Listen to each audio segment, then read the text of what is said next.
Hello दोस्तों, नमस्कार। बहुत बहुत स्वागत है आप सभी का एक बार फिर से अपने इस चैनल पर। साथियों, आज हम बात करने वाले हैं व्हीकल मैकेनिक के लिए जर्नल सेफ्टी रूल्स और उसके कुछ इंट्रोडक्शन के बारे में।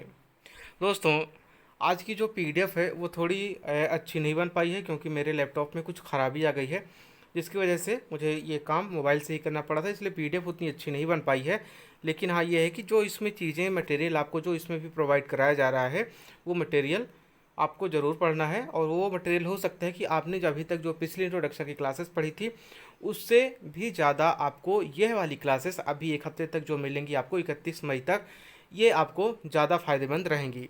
तो आज की जो है जनरल सेफ्टी रूल्स, यानी कि यदि आप उसमें मेंटेनेंस का काम कर रहे हैं, रिपेयरिंग का काम कर रहे हैं, तो उसमें क्या आपको सेफ्टी रूल्स को फॉलो करना होता है, उसके इंट्रोडक्शन के बारे में आज हम पढ़ेंगे।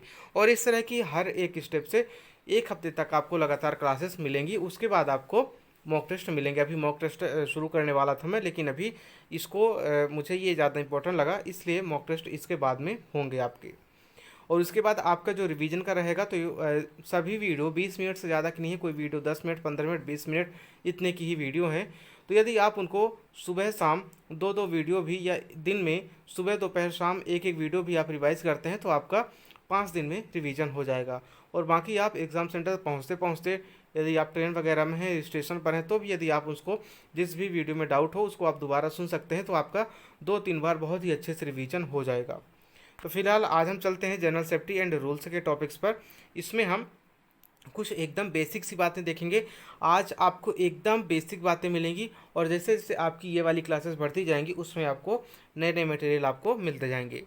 तो यहाँ पर जो आपका वाहन रख रखाव और सर्विसिंग, यानी कि मेंटेनेंस और रिपेयरिंग होती है, उसको आप लोग सामान्यतः देखते हैं कि जब कुछ किलोमीटर वाहन हमारा चल जाता है, कुछ किलोमीटर व्हीकल के चलने पर हम सर्विसिंग कराते हैं उसका। उसमें जो हमारा पहला संकेत होता है कि यदि वाहन हमारा उचित प्रदर्शन नहीं कर रहा है, यानी कि हमारा जो व्हीकल है उसकी परफॉर्मेंस ठीक ठाक नहीं आ रही है, या उसका माइलेज ठीक ठाक नहीं आ रहा है, उसके जो पार्ट्स हैं वो ठीक से काम नहीं कर रहे हैं, आपका क्लच ठीक से काम नहीं कर रहा है, ब्रेक आपका ठीक से नहीं काम कर रहा है, जब ऐसी सारी चीज़ें आपको देखने को मिलती हैं, ऐसे समय में हमें वाहन की सर्विसिंग करानी होती है। ठीक है। तो जब आप नया वाहन भी कोई आप टू व्हीलर ले, फोर व्हीलर लेते हैं, तो वहाँ भी आपको एक सजेशन दिया जाता है। आपका जो यूज़र मैनुअल होता है उसमें भी आपका सजेशन दिया रहता है, उसमें आपका रिटर्न में दिया रहता है कि आपको इतने किलोमीटर चलने के बाद सभी वाहन का अलग अलग दिया रहता है। लेकिन बेसिकली जो शुरू से होता है 500 से 1000 किलोमीटर के बीच होता है, फिर उसके बाद 4000 इस तरह से होते हैं टू व्हीलर में। उसी तरह से फोर व्हीलर जो होता है वो 5000 से 8000 इस तरह से आपका सर्विसिंग मांगता है। तो उतने आपका व्हीकल चलने के बाद आपकी सर्विसिंग कराती है। तो इसके लिए जो आपको कुछ समय समय पर आप सर्विसिंग कराते रहे हैं, उसके लिए कुछ आपके जो चीज़ें हैं उनको आपको डेली करना होता है। इसमें से आपको दो तरह की चीज़ें मिलेंगी, एक डेली इंस्पेक्शन और मटेरियल्स के लिए। तो डेली इंस्पेक्शन यानी कि जो आपका दैनिक निरीक्षण है, उसमें आप क्या क्या कर सकते हैं। जो आपका दैनिक निरीक्षण यानी कि जो आपका डीआई है, तो है वाहन के चालक या मालिक, जो भी यदि आप वाहन के चालक हैं या आपका कोई ओनर है, तो यह आपकी जिम्मेदारी बनती है कि यदि आप कहीं पर चल रहे हैं तो सड़क पर किसी भी प्रकार के ब्रेक डाउन से बचने के लिए इंजन शुरू करने से पहले आपको कुछ जांच करना ज़रूरी होता है। यानी कि यदि आप कहीं इस रास्ते पर जा रहे हैं तो ऐसा नहीं होना चाहिए कि आपको बस जाना है तो आप बस अपना व्हीकल उठाए और चल दिए। जाने से पहले आपको कुछ चीज़ें उसमें बारीकी आपको जांच करनी चाहिए। उसी जांच के बारे में बताया गया कि जो आपका डेली इंस्पेक्शन या दैनिक निरीक्षण होता है उसमें से आपको क्या क्या करने चाहिए। तो दैनिक निरीक्षण में आपका सबसे पहला जो होगा, आप अपने टायर का प्रेशर चेक करेंगे, आपके टायर में प्रॉपर हवा है कि नहीं है, आपके टायर में हवा कम है या ज़्यादा है। यदि आपके पास प्रेशर गेज या आपका जो प्रेशर मापने का यदि इक्विपमेंट नहीं है, यदि आपकी इंस्ट्रूमेंट नहीं है, तो भी आप किसी पत्थर से या दबाव के द्वारा उसको मेज़र कर सकते हैं, अंदाज़ा लगा सकते हैं। यानी कि यदि आप उसको किसी पत्थर या कंकड़ से टायर पर मारते हैं तो उसकी जो आवाज़ आती है उसमें से आपको अंदाज़ा लगा सकते हैं कि इसमें प्रॉपर हवा भरी हुई है या नहीं। दूसरी बात होती है कि रेडिएटर के कूलेंट स्तर की जांच करें। जब आपका व्हीकल चलता है तो उसको कूलेंट की आवश्यकता होती है।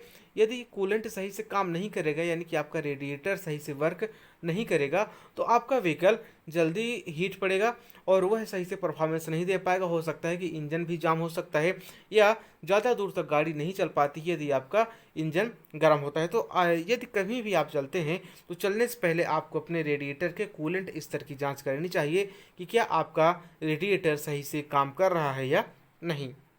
दूसरा है ढीलेपन के लिए पंखे के बेल्ट की जांच करें। ये जो थोड़ा हिंदी है तो हिंदी में थोड़ा थोड़ा आपको ऊपर नीचे शब्द हो सकते हैं, लेकिन मैं आपको समझा दूंगा, आपको पूरी तरह से समझ में आ जाएगा। और इंग्लिश मीडियम के जो कैंडिडेट्स हैं वह इंग्लिश वाला मटेरियल भी पढ़ लेंगे। तो यह कहने का मतलब ये है कि आजकल सभी जो व्हीकल हैं उसमें बेल्ट अनिवार्य कर दिया गया है, जिससे आपको झटके या किसी भी दुर्घटना की स्थिति में बचा जा सके। तो जो फोर व्हीलर गाड़ियां हैं उसमें बेल्ट और खासकर एयर बैग इसमें अनिवार्य कर दिया गया है। तो यहाँ पर आपको जब चलने से पहले आपको अपने सीट बेल्ट वगैरह की जांच करनी चाहिए और साथ ही साथ इंजन के ऑयल स्तर की जांच भी करनी चाहिए। यह तो लगभग सभी लोग ही करते होंगे, इंजन के ऑयल स्तर की जांच, कि आपका जितनी दूर आपको जाना है उतना ऑयल है कि नहीं, क्योंकि ये तो एक प्रॉपर यानी कि एक कॉमन काम हो गया इंजन ऑयल की स्तर की जाँच करना। फिर अगला है wind screen, rear view mirror और रियर विंडो ग्लास को उसकी सफाई के लिए जांचें। यानी कि जो आपकी विंड स्क्रीन है, जो आपका रियर व्यू मिरर है, जो आपके जस्ट सामने लगा रहता है, उन सब चीज़ों की जांच करनी होती है कि यह सही से काम कर रहे हैं या नहीं, आपका वाइपर काम कर रहा है या नहीं।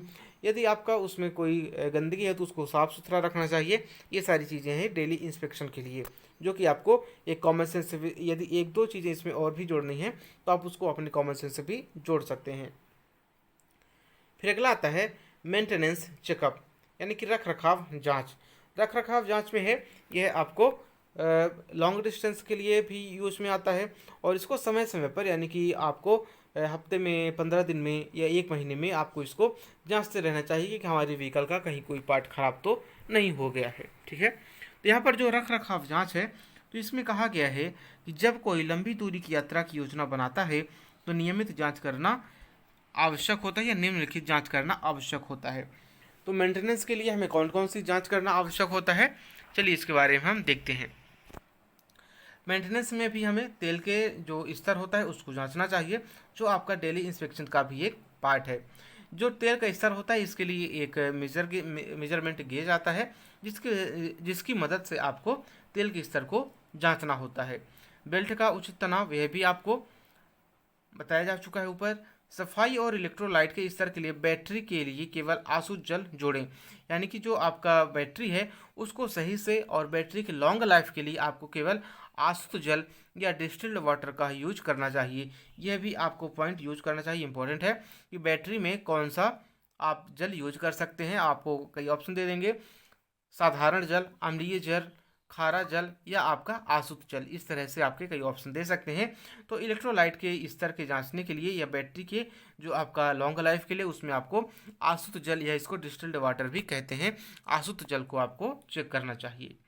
आगे है ब्रेक को भी आपको चेक करना चाहिए। फिर शीतलक यानी कि कूलेंट यदि आवश्यक हो तो। शीतलक जलाशय यानी कि जहाँ पर आपका रेडिएटर में पानी रहता है उसको भी आपको चेक करना चाहिए कि जो आपका जलाशय यानी कि जो आपका रेडिएटर जहाँ से आपका पानी पाता है वो आपका प्रॉपर वर्क कर रहा है कि नहीं, वहाँ के जो भी पार्ट्स लगे हुए हैं वो सही से पानी का बहाव दे रहे हैं या नहीं, ये सारी चीज़ें आपको चेक करनी चाहिए। इसके बाद है बेल्ट चेकअप, यह भी आप देख चुके हैं। यदि ढीला है, टूटा है तो उसे तुरंत बदलवाने की आवश्यकता है। बैटरी है तो बैटरी सबसे महत्वपूर्ण भाग होता है, बिना बैटरी के आपका वाहन स्टार्ट भी नहीं हो सकता है, तो इसकी जांच बहुत ही महत्वपूर्ण हो जाती है। और बैटरी की जांच जो है इसकी नियमित जांच करनी चाहिए। बैटरी के कैप्स को भी हटाकर देखना चाहिए, जो उसके ऊपर कैप्स लगे रहते हैं उसको भी हटाकर देखा जाना चाहिए, जिससे वहाँ पर कोई जंग वगैरह तो नहीं लगा है, ये सारी चीज़ें देखनी चाहिए, कार्बन तो नहीं लगा है। इसके अलावा यदि आपके बैटरी में इलेक्ट्रोलाइट यानी आसुत जल की भी जांच की जाती है, जो आपने देखा कि हमेशा हम बैटरी में आसुत जल या डिस्टिल्ड वाटर का उपयोग करते हैं, तो यदि आपके बैटरी में आसुत जल या डिस्टिल्ड वाटर का जो लेवल कम है तो ये आसुत जल के साथ इसको भरना चाहिए। यहाँ पर आपका सबसे ऊपर नहीं ले आएगा, यहाँ पर रहेगा कि आसुत जल के साथ उसको भरना चाहिए, जिससे कि उसको बैटरी की जो है वो भी प्रॉपर आपकी मेंटेनेंस बनी रहे। कुछ बैटरियाँ आजकल जो हैं वो रख रखाव मुक्त होती हैं, यानी कि कुछ बैटरियों को मेंटेनेंस की आवश्यकता नहीं होती है और उनके जो कैप होते हैं वो सील बंद होते हैं, यानी कि उसमें जंग वगैरह या उसमें पानी अंदर नहीं जाता है। और उसके जो वायर होते हैं वो भी काफ़ी अच्छे होते हैं, जिनमें जल्दी से जंग लगने की कोई गुंजाइश नहीं होती है। लेकिन यदि आप किसी खासकर शासकीय सेवाओं में जा रहे हैं, तो शासकीय सेवाओं में आप देखते होंगे कि कई साल पुराने ही मटेरियल आपको यूज में देखने को मिलते हैं। तो इसलिए आपको इन सभी चीज़ों का जैसे अशुद्ध जल है, इसका लेवल है, ये सारी चीज़ें भी आपको यहाँ पर देखना चाहिए। फिर अगला है ब्रेक। तो ब्रेक है तो इसको आपको पैडल को धक्का देकर ब्रेक की जांच करना चाहिए, यानी कि आप थोड़ी सी अपना व्हीकल बढ़ाएं, फिर उसके बाद ब्रेक को सही से लगाएं और आपको पता करें कि यदि आपका ब्रेक प्रॉपर तरीके से लग रहा है या नहीं लग रहा है। अगर आपका ब्रेक प्रॉपर तरीके से नहीं लग रहा है तो उसको ठीक करने के बाद ही आगे बढ़ें। शीतलन प्रणाली यानी कि आपका जो कूलेंट है यह भी आपने देखा। टायर है तो टायर के भी आपने देखा कि इसमें कहीं पर कोई बाहरी क्षति ना हो, या ऐसी स्थिति में टायर ना हो कि पूरी रास्ते वह टायर गाड़ी का या उसमें जो भी सामान लदा है उसका वजन सहन ना कर पाए। ये सारी चीज़ें आपको टायर में देखनी होती हैं। फिर इसके बाद है कुछ जो हमें सावधानियां बरतनी चाहिए, उसके बारे में हम देख लेते हैं। सुरक्षा नियम और उपकरणों का परिचय जो है, तो सुरक्षा नियम क्या क्या है उसको हम देखते हैं। जो सुरक्षा नियम है सबसे पहले हम देखेंगे ऑटोमोटिव रख रखाव सुरक्षा। जो ऑटोमोटिव रख रखाव सुरक्षा है इसमें कहा गया है कि जो हमारे ऑटोमोबाइल होते हैं यह काफ़ी बड़े होते हैं और भारी होते हैं, और जिस एग्ज़ाम की तैयारी आप लोग कर रहे हैं व्हीकल मैकेनिक के लिए बीआरओ में, जो कि आर्मी का एक पार्ट है, तो उसमें तो आपको पता ही है कि जो आपके वाहन होंगे वो काफ़ी बड़े बड़े होंगे, क्योंकि हमारी जो बॉर्डर रोड ऑर्गेनाइजेशन है सभी सीमाओं पर सड़क निर्माण की जिम्मेदारी बॉर्डर रोड ऑर्गेनाइजेशन पर ही होती है। तो यहाँ पर जो ऑटोमोबाइल होते हैं वो बड़े और भारी होते हैं, हालांकि ऐसे नहीं सिर्फ ये बड़े ही है, क्योंकि वहाँ पर भी छोटे वाहन भी होते हैं। तो ऑटोमोबाइल लगभग बड़े और भारी होते हैं, जिनमें से बहुत से यांत्रिक गतिमान भाग होते हैं, यानी कि कई ऐसे मैकेनिकल पार्ट होते हैं जो कि हमेशा ही गतिमान होते हैं। तो वाहन को सही तरीके से चलाने के लिए और उसको सुरक्षित रखने के लिए, प्रभावी ढंग से उसको बनाए रखने के लिए, उसके लिए जो एक इन्वायरमेंट होता है, यानी कि सही उसकी रख रखाव, उसकी मरम्मत करनी होती है। ये सारी चीज़ें आपको ध्यान रखनी होती हैं और समय समय पर इसमें आपका मेंटेनेंस और रिपेयरिंग की ज़रूरत होती है। इसके आगे है सुरक्षित रखने के लिए रहने के लिए कुछ बुनियादी नियम हैं। ये जो आपके हैं, तो ये मैंने बताया ना कि थोड़ा मोबाइल से, तो मोबाइल से मैंने इसको बनाया है, तो थोड़ा ये इसमें शब्दों का ऊपर नीचे, तो यहाँ पर आप इतना देखिए कि सुरक्षित रखने के, उस वाहन को सुरक्षित रखने के लिए या वाहन में जब आप मेंटेनेंस या रिपेयरिंग करते हैं तो उसको उस टाइम पर स्वयं को सुरक्षित रखने के लिए क्या क्या आपको नियम फॉलो करने चाहिए। तो इसमें है कि कभी भी अकेले काम ना करें, क्योंकि आपका वाहन जो होता है वो बड़ा होता है और उसका काफ़ी ज़्यादा वजन होता है। तो वाहन में यदि आप मेंटेनेंस करें तो कभी भी अकेले काम नहीं करना चाहिए। उसमें अपने मित्रों के, एक या दो मित्रों के साथ में हमेशा ही आपको रहना चाहिए, कम से कम दो लोगों के साथ। आँखों की सुरक्षा पहने, जैसे कि यदि आप कोई ऐसा काम कर रहे हैं जिसमें से कि यदि आप बैटरी का काम कर रहे हैं तो उसमें से जो बैटरी का होता है, तो जो बैटरी का पानी होता है, जो बैटरी का वाटर होता है वो थोड़ा एसिडिक होता है, ठीक है। तो जब आप बैटरी में डालते तो हम डिस्टिल्ड वाटर हैं, यानी कि आशुद्ध जल हैं, लेकिन उसमें रहने के बाद वो जो पानी होता है वो एसिडिक टाइप का हो जाता है, यानी कि थोड़ा जहरीला या खतरनाक प्रकार का हो जाता है। तो उससे हमें सुरक्षा रखने के लिए अपनी आँखों की, यदि हम उसके लिए काम कर रहे हैं, आँखों की सुरक्षा बढ़ाने के लिए हमें गॉगल्स वगैरह लगाने चाहिए, चश्मे पहनने चाहिए। साथ ही साथ यदि हम व्हीकल का काम कर रहे हैं तो हमें ज़्यादा ढीले कपड़े पहनने से बचना चाहिए, और बालों को खुले रखने से, यदि जो लोग ज़्यादा बड़े बाल रखते हैं तो उनको अपने बालों को बांध कर रखना चाहिए, ठीक है। खासकर जो आपको तो व्हीकल यहाँ बीआरओ में बालों वाली कोई कंडीशन ही नहीं है, क्योंकि आपको वहाँ पर ऑटोमेटिक ही बाल छोटे कर दिए जाएंगे। लेकिन जो ढीले कपड़े हैं तो आपको वैसे तो पूरी चीज़ें हैं जो आपको देती हैं, लेकिन एग्ज़ाम के पॉइंट ऑफ व्यू से आपको ये सारी चीज़ें पूछी जाएंगी, तो आपको ढीले कपड़े पहनने चाहिए, इतने ढीले भी नहीं और इतने टाइट भी नहीं, ठीक है। फिर अगला है दौड़ते हुए वाहन के पुर्जों के हिलने डुलने से दूर रहें। यदि आपका वाहन चल रहा है तो जो उसमें पुर्जे आपके यानी कि जो पार्ट्स उसके हिल डुल रहे हैं, तो उनको आप सही कर लें, उनके हिलने डुलने से दूर रहें। यदि वो ज़्यादा हिल रहे हैं तो उनको बंद करने के पास उनके पास जाएं, और चलते वाहन पर यदि कोई पार्ट मूवेबल है तो उसके पास नहीं जाना चाहिए। खतरनाक रसायनों से सावधान रहें। यहाँ पर खतरनाक रसायनों से मतलब है यहाँ की जो सिर्फ बैटरी का जो पानी होता है उसमें से मतलब है यहाँ पर। और आँखों और त्वचा के लिए पास में फ्लशिंग स्टेशन रखें, यानी कि पाइप वगैरह ये पानी है तो बाथरूम सिंक या शॉवर पानी की खास व्यवस्था रखें वहाँ पर। यदि आप बैटरी वगैरह या किसी खतरनाक रसायन, जैसे आप किसी व्हीकल में पेंट कर रहे हैं या पेंट की जगह पर आप खड़े हुए हैं, ये सारी चीज़ें हैं, तो इन सारी चीज़ों का आपको ध्यान रखना है। आकस्मिक रिसाव की स्थिति में उचित सफाई सामग्री रखें। यदि आपके व्हीकल में फ्यूल रिसाव हो रहा है या इंजन ऑयल का रिसाव हो रहा है, इन सारी चीज़ों की रिसाव में तुरंत सफाई करें और उसकी मेंटेनेंस करनी चाहिए। या कह सकते हैं कि हमें मेंटेनेंस से पहले वहाँ की सफाई करनी चाहिए, जिससे जो हम रहें तो हमारे हाथ और जो कपड़े हैं वो भी साफ़ सुथरे रह सकें। सफाई करने के बाद हम अगर उसको मेंटेनेंस करते हैं। फिर अगले हैं, अपने कार्य स्थान को अन्य अव्यवस्थित सामग्री जैसे घरेलू भंडारण, उद्यान उपकरण और अन्य वस्तुओं के साथ ना मिलाएं। कहने का मतलब ये है कि जब आप व्हीकल मैकेनिक में आप मेंटेनेंस का काम कर रहे हैं तो वहाँ पर सिर्फ आप वही इक्विपमेंट रखें जो आपके लिए उपयोगी हो, या व्हीकल से संबंधित ही टूल्स आपके वहाँ पर होने चाहिए। किसी अन्य प्रकार के टूल्स नहीं होने चाहिए। यदि आप व्हीकल का काम करें तो वहाँ पर आपके व्हीकल का ही काम होना चाहिए, किसी अन्य प्रकार का वहाँ पर और मटेरियल नहीं होना चाहिए। कभी भी ऐसे वाहन के नीचे ना जाएं जो अनुचित तरीके से ऊपर उठाया गया हो, जैसे कि टायर बदलने के लिए जैक पर्याप्त नहीं है, तो टायर बदलने के लिए यदि उसमें जैक सही से नहीं लगा हुआ है तो ऐसे वाहन के नीचे ना जाएं। और यदि वाहन आपका सही से जैक लगा हुआ है तभी उसके नीचे जाएं, अर्थात अन्यथा उसके नीचे गिरने का खतरा रहता है। इसके अलावा जो आपको यह भी पता होना चाहिए कि आपका जो फायर एक्सटिंगर है या अग्निशामक यंत्र कहाँ पर रखे हुए हैं, या यदि आप जहाँ काम कर रहे हैं तो वहाँ पर एक निकासी मार्ग या एग्जिट पॉइंट भी होना चाहिए जहाँ से आप किसी भी इमरजेंसी में निकल सकें। अग्निशामक को काम करने की स्थिति में हो और आसान पहुँच वाले स्थान पर रखे जाने चाहिए।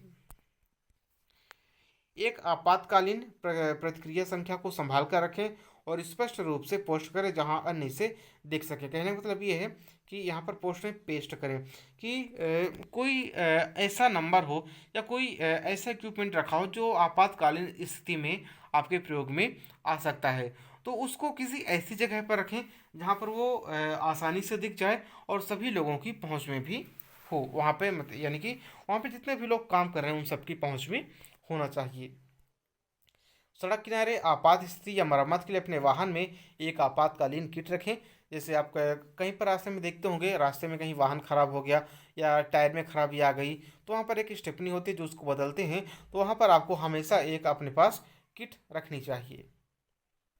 अपने वाहन के संबंध में विशिष्ट सुरक्षा नियमों के लिए अपने वाहन मालिकों के मैनुअल से संपर्क करें, यानी कि जो आपके मैनुअल दिए रहते हैं उसमें से आपको कुछ कुछ या उसको धीरे धीरे आपको पढ़ते रहना चाहिए। उसमें जो भी हो आपको जो भी उसमें गाइडलाइंस दी गई हो यूज़र मैनुअल में, उसको पूरी तरह से फॉलो करना चाहिए। कुछ चीज़ें यहाँ पर दोस्तों रिवाइज हो गई, जैसे सेफ्टी गॉगल का हो सकता है। यहाँ पर जो आपके तरल पदार्थों का छींटा है आंखों के संपर्क से बचने चाहिए। ठीक है, टाई ना पहने, कोई ढीले या लटके हुए कपड़े ना पहने, इस तरह से जो है तो कुछ चीज़ें यहाँ पर आपकी रिपीट हो गई हैं। तो दोस्तों इतना ही था। हालांकि आगे देखते हैं हम, फिसलन गिरने और खतरनाक रसायनों से बचें। खतरनाक रसायनों में गैसोलीन हो सकता है, तेल हो सकता है, शीतलक ये नहीं है, शीतलक यहाँ पर फिर गलत हो गया है। खतरनाक रसायनों में गैसोलीन, तेल और अन्य वाहन तरल पदार्थ में शामिल हो सकते हैं। यदि आप कोई तरल पदार्थ यानी कि जैसे पेट्रोल है, डीजल है या बैटरी का जो पानी है, तो उसको आँखों और मुंह के संपर्क से बचाकर रखना चाहिए। ठीक है, तो दोस्तों बाकी चीज़ें रिपीट हो गई हैं और आज की क्लास मैं उम्मीद करता हूँ कि आपको पसंद आई होगी। थोड़ी सी इसमें मिस्टेक हुई है, जो चीज़ें रिपीट हो गई हैं क्योंकि अभी मेरा लैपटॉप ख़राब हो गया है और हो सकता है कल तक मेरा लैपटॉप मिल जाएगा, तो जो आपको अगली क्लास मिलेगी वो फिर से सही से मिलेगी। तो आप वहाँ से मिलेंगे दोस्तों अगली क्लास में। तब तक के लिए नमस्कार, धन्यवाद।